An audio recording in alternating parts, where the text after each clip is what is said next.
beings, welcome back to Shelter in the Storm with A Course in Miracles lesson number 32. And Cher Louise is wearing another crazy do here in the far north tropical Cairns. It's just crazily humid and hot here. Unbelievable, but we're used to it, but it's just really uncomfortably humid and hot right now. So my hair's never dry because I've always just hopped out of the shower. I have at least 3 showers a day sometimes just to keep it nice and fresh and feel good about myself. Alright guys, we're going to continue on or finish off part 7 of chapter 2, which is cause and effect. So we'll just recap the previous paragraph from our last reading of the text. Nothing and everything cannot coexist. To believe in one is to deny the other. Fear is really nothing, and love is everything. Whenever light enters darkness, the darkness is abolished. What you believe is true for you. In this sense, the separation has occurred, and to deny it is merely to use denial inappropriately. However, to concentrate on error is only a further error. The initial corrective procedure is to recognize temporarily that there is a problem, but only as an indication that immediate correction is needed. This establishes a state of mind in which the atonement can be accepted without delay. It should be emphasized, however, that ultimately no compromise is possible between everything and nothing. Time is essentially a device by which all compromise in this respect can be given up. It only seems to be abolished by degrees, because time itself involves intervals that do not exist. Miscreation made this necessary as a corrective device. And the statement, "For God so loved the world, that he gave his only begotten Son, that whosoever believeth in him should not perish, but have everlasting life," needs only one slight correction to be meaningful in this context. God gave the world to his only begotten Son. It's quite a difference there, isn't it, from the interpretation that we've been led to believe our whole lives. Changing one word changes the whole context of that statement. The Heavenly Father, our Creator Source, gave the world to his only begotten Son. Didn't give his Son to the world. Okay. It should especially be noted that God has only one Son. If all his creations are his sons, every one must be an integral part of the whole sonship. The sonship in its oneness transcends the sum of its parts. However, this is obscured as long as any of its parts is missing. That is why the conflict cannot ultimately be resolved until all the parts of the sonship have returned. Only then can the meaning of wholeness in the true sense be understood. Any part of the sonship can believe in error or incompleteness if he so chooses. However, if he does so, he is believing in the existence of nothingness. The correction of this error is the atonement. I have already briefly spoken about readiness, but some additional points might be helpful here. Readiness is only the prerequisite for accomplishment. The two should not be confused.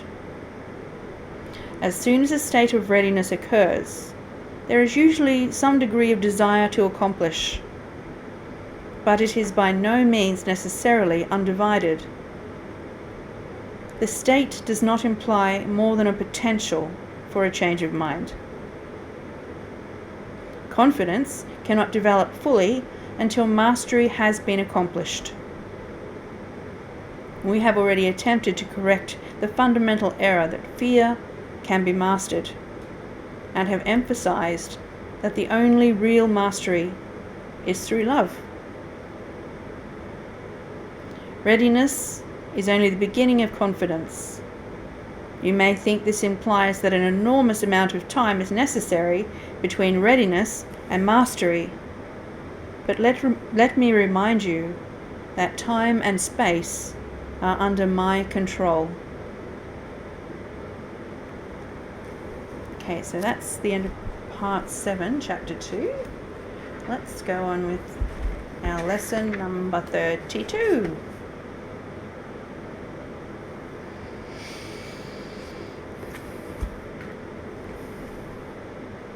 I have invented the world I see.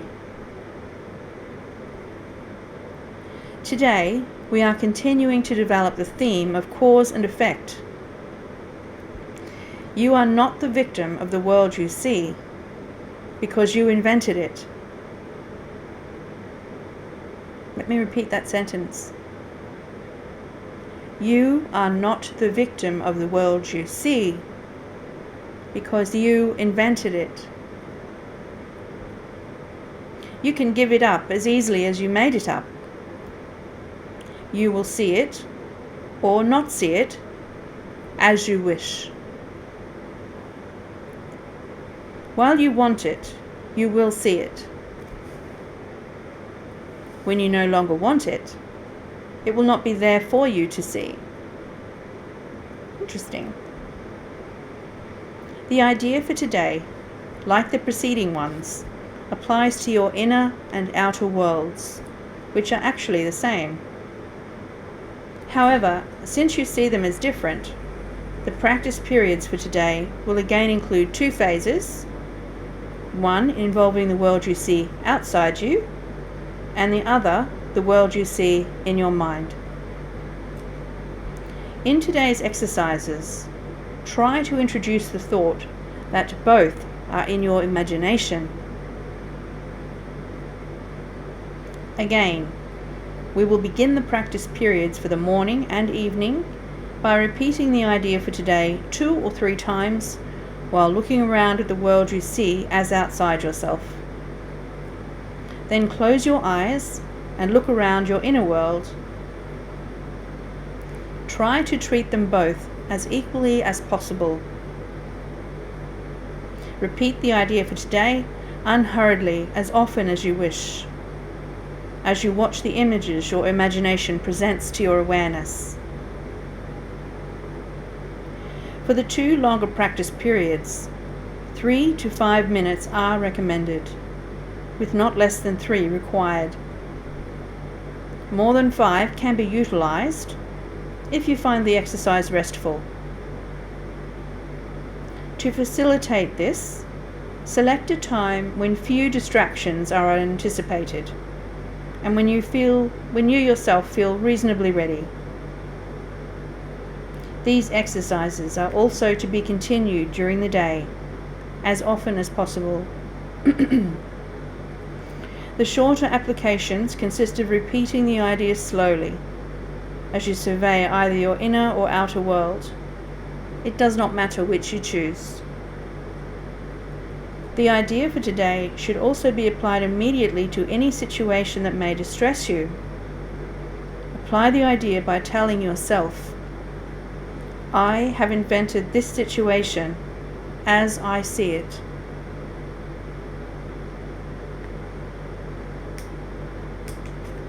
So that's the lesson 32. Let's move to Year of Forgiveness, Jesus Commentary.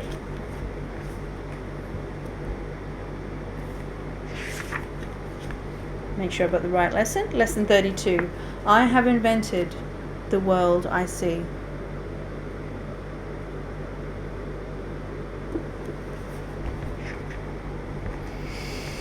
It's a scary thought. You are blessed beings, indeed. I am that one you know as Jesus.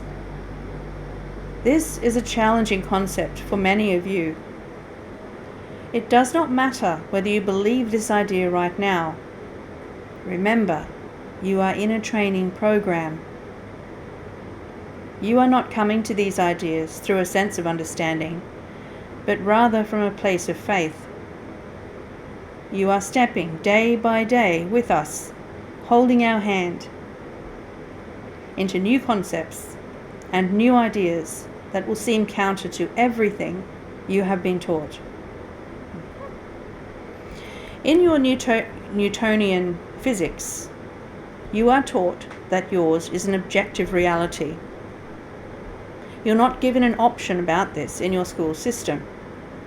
You're not given an option about this in your family.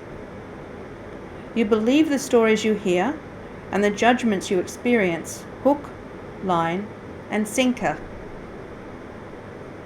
So when you say this lesson to yourself and you feel a sense of doubt creeping in, do not think that this means that you are off track. You are merely challenging the paradigm, the worldview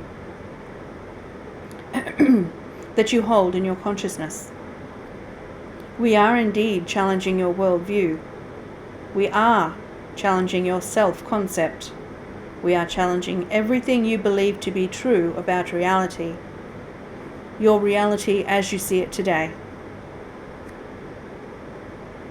Your mind, which is used to telling these stories, is going to question why you're doing what you're doing.